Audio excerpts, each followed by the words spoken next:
Hey fellow Star Citizens, Scrapchat here.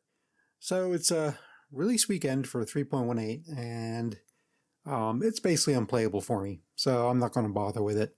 I'm going to wait until Monday, probably Tuesday really, because they're going to come out with a hot fix on Monday. I'm sure it'll take them all day to implement. So anyway, I thought it'd be a good time for me to kind of review with people how I configure my ships when I first buy them. I guess specifically the tool I use, which is something called erkul.games. That's actually the website address, and I'll put it in the description below. And I made a video about using this a couple months ago, and nobody watched it. So I think it might have been because it was a little dry and boring. You know, basically I went through all the different options along here, and I'm sure nobody really cared about that. But I thought maybe I did a little differently. Instead, I went through the process I go through when I buy a new ship. And how I figure out what components I want to buy, or not how, but decide, show you how I configure the ship with the components I want to use, and then how I figure out where to buy it and what the best process is and what the cost involved is, that kind of thing. That might be a little more interesting. So just recently, a couple days ago, I did a review of the Freelancer, just the starter pack. So when I went to do that, what I did was I went over here and I selected, go over here and select ship, and I went down here to MISC, and here's all the ships for MISC. So I just went over and picked the Freelancer. And these are all the stats, the different components rather, for the Freelancer, along with the stats for the ship, which is kind of nice to see. And I just went through each of the components. I decided what I didn't like. And of course, when you buy a ship, initially it's low grade, So like a lot of this stuff is civilian grade C. It's like, I'm not flying around in a grade C ship. That's not happening. And I'm not a big fan of laser cannons either. So these guys are going to change. So first thing they went were the laser cannons. I just go with repeaters. I put on Panthers, which I think is awesome. 4 Panthers is just insane. That'll do some work, So there we go. Now we've got it configured with 2 pairs of Panthers on it's locked, so you can't change this. But this is the we call it the gimbal, so you can't change that. You're stuck with it. So you can't go to like a size 4 weapon, which is usually what happens when you drop the gimbal. Which I'm fine with. That's cool. 4 size 3 Panthers on gimbals is just nasty. That's just that'll do business. So then there's a turret, but I usually don't have and I would use Badgers anyway, but I wouldn't. I usually don't fly around with somebody in the turret anyway, so that's fine. I'll leave it like that. And like I said, I would use Badgers anyway. And then there's a slot down here for missiles. So I'll go through here, and it's to start with. You got what 2 size 4 missile racks and 2 size 3 missile racks, and these are the stock missiles that come with it. And I'm like, well, I think I'd rather do a 8 port, so 8 missiles size 1. So, and then I'll do arrows. I use those, but man, those are fast missiles. I was shocked. I mean, I'm not a huge fan of infrared. I think I prefer electromagnetic, which is what I'm going to do up here, but those things are fast. I mean, they're, wow. So anyway, going up here now for the size 4 rack. I'm going to change that to the 442. Yeah, 442. I'm going to take 4 Dominators, because I like Dominators. So there we go. So now we got 4 Dominators, 8 arrows. We'll change this one also to the 442 rack and 4 Dominators. And then this one will also do the 8 port, but we'll change him to the Pioneer. Yeah, Pioneer. I don't know. What's the difference with that and the Task Force 1? They're both electromagnetic, but the Task Force 1 does more damage. Is it slower or something? Well, the lock range is different. Yeah, I'm going to go with Task Force 1. I don't know. Maybe somebody can tell me what the difference is. So there's all my weapons figured out, which is nice. So let's see, it gives you a nice little pictorial view of what your ship has, which is kind of handy. Then we go up here and look at the shields. We got 2 size 2 shields, civilian grade C. I don't think so. We're going to take the FR-76 military grade A for both of them.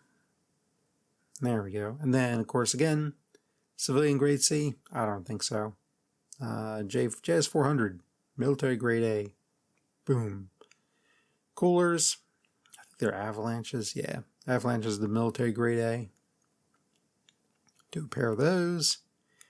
Then the quantum drive. The size 2. I like the hammers. Civilian grade A. I don't know. I like those.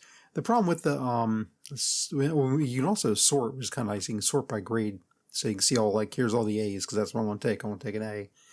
XL-1 military grade is as a fast drive. I mean, really fast. But you need to have a lot of quantanium to make that work. Like, it works for my cutter, my drag cutter. I have that in the drag cutter. That thing moves. I mean, it is so fast. And even though it goes through a fair amount of quantanium, in the cutter you don't notice it as much. If I put this in like a normal starter ship that only had like 500 liters of quantanium, you'd have problems making it to the next station. So I usually don't put this on many of my ships. I'll put it on like the I'm trying to think which one it is. The Prospector, I think it is. He has a size 2. I'll throw it on there because I want to be as fast as possible coming back with my quantanium. But anyway, I usually stick with the Hemera for almost all my ships for size 2 quantum drives. And thrusters you don't get to do anything with. They are what they are. So those are all my components. All my components, all my weapons are figured out. Now I had to kind of work out what my shopping list is going to be, and to do that, click on non-stock items to cart, and what that's going to do is that's going to copy everything that we just changed in here into a shopping cart right here.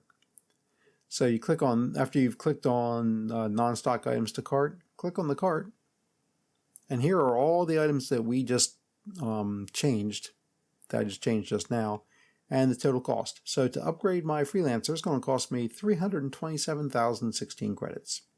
That's not too bad. That's not bad. If I wanted to start all over again, or if I'm moving on to another ship, I can just click on empty card and that'll clear this out. And you can also download it, which is kind of cool, down to a CSV file if you have Excel and you want to open it up in that. I usually leave it in this, and I just put this aside, and then I hop into the game and I start flying around to the different locations where these items are. Now, these items show up in different areas, so you don't, like right now, you can also sort by location, which is nice. So right now, the erkul.games wants me to go to 1, 2, 3, 4, 5 different locations in order to get all these items.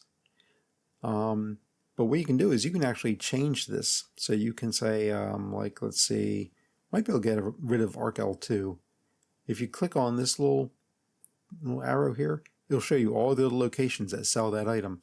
So I'm going to buy it at, I can get it at Area 18. There we are. So we're going to see how many things we can get at Area 18 since I'm already there anyway. Area 18. Yeah, Area 18. There we go. So we just wiped out one location we're not even going to now. Whoa. Okay, there we go. So Area 18 for all that. Crew L1 for the drive and for the shields. Crew L for the avalanche, and then Grimhex. Do we have to go to Grimhex? Or her L3. Those are the only 2 locations we can buy that at. And it looks like we're stuck with it.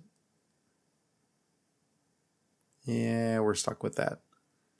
So we narrowed it down to, knocked it down to 1, 2, 3, 4. We knocked one location off, which, yeah, that's one less place we have to go.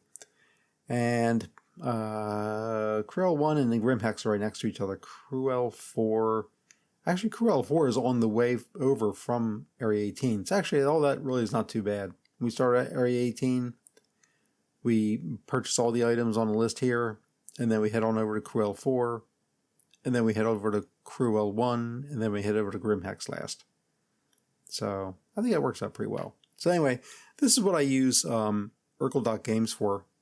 Primarily when after I purchase a new ship, I kind of go through and figure out what I want to buy for it and run around the verse and purchase it through this little laundry list.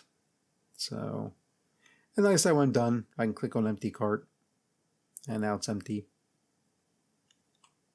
So that's pretty handy, I think. And like I said, if you really play this game a lot, you really need to use erkul.games. It's just it's really just a time saver. It tells you where everything is, where you can buy everything, how much it costs. Gives you stats on each item. So if you click on like the avalanche, not there, sorry, there, display info, it'll show you all the information about the avalanche along with the price and where you can buy it if you want to do it that way. If I'm only buying 1 or 2 items, I might just click on it and fly over from there instead of going through the shopping cart. But you know, that's kind of useful. So that's it for now. Hopefully they'll have the 3.18 release fixed soon, because otherwise I won't be playing for a couple days. So, all right. Thanks for watching. Have a great day. Scrap Chat out.